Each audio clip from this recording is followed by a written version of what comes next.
In this tutorial, I'll show you how to allow other users to edit your Weebly website. Let's get started. Open your browser and go to weebly.com, then sign in to your Weebly account. From your dashboard, select the website you want to share and click Edit Site. Once you're in the website editor, click Settings from the top menu. In the Settings panel, select Editors to manage who has access to your website. Click Add Editor, then enter the email address of the person you want to invite.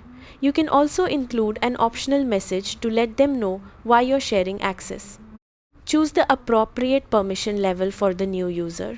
Depending on your Weebly plan, you may be able to assign roles such as admin, author, or dashboard only.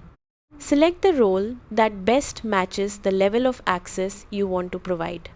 After reviewing the details, click Save Editor or Send Invitation. The person will receive an email invitation and can accept it to start collaborating on your website.